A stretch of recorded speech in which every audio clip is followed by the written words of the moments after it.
দয়া করে মাথাটাকে ঠান্ডা করে এতটা অশান্তি করো না পুজোর দিনে। ঠাকুর তাহলে পুজো গ্রহণ করবে না। মা আজকে দিনটা থামো না, এত চেঁচামেচি করো না। চেঁচামেচি।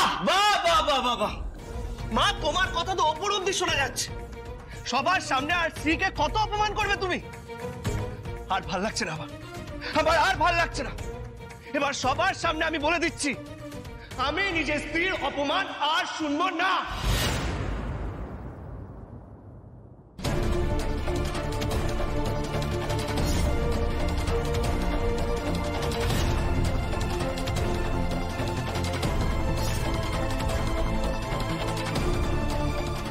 বলি তুই সহ্য করবি না?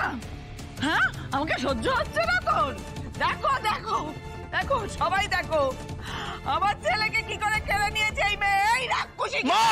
মা প্লিজ, মা এটা কিন্তু একদম ঠিক হচ্ছে না। করছোটা কি? মা এটা কি? রাজ চুপ। রাজ তুমি এবারে বড় ছেলে, আজকে পুজোর দিনে মাথা গরম করো না। রাজ তোমার মাথার উপরে অনেক দায়িত্ব, প্লিজ একটু শান্ত করো। না শ্রী, না অনেক হয়ে গেছে। এবার মাকে বুঝতে হবে, তুমি যত এই পরিবারকে আপন করার চেষ্টা করছো তত মা তোমাকে অপমান করছে। এবার মা তুমি শোনো, তোমার বড় ছেলে রাজ, আমি এই শাড়িটা কিনেছি, আমি টাকা নষ্ট করেছি, বুঝেছো?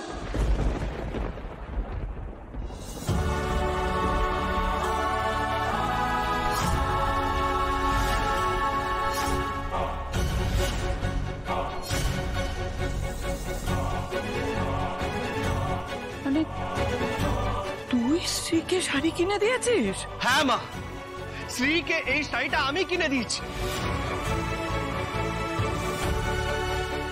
আচ্ছা মা, আমাকে একটা কথা বলো তো, বিয়ের পর আমি শ্রীকে কি দিয়েছি? আজ অব্দি বিয়ের পর আমি শ্রীকে কিচ্ছু দিইনি মা। কিন্তু শ্রী নিজের সব দায়িত্ব পালন করেছে, দায়িত্বর বাইরে গিয়ে সব কাজ করেছে। আর আমি শুধু হাত পেতে নিয়ে গেছি। শুধু আমি কেন, এই পরিবারের সবাই হাত পেতে নিয়েছে মা, সেটা ভুললে চলবে না।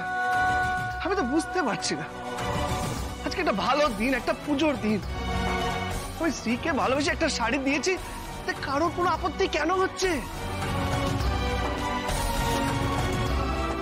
দেখো আমি জানি না যে এই শাড়িটা গড় হচ্ছে কি, কিন্তু আমার যদি ক্ষমতা থাকতো এই শহরের সব থেকে দামি শাড়ি আমি স্ত্রীর জন্য নিয়ে আসতাম।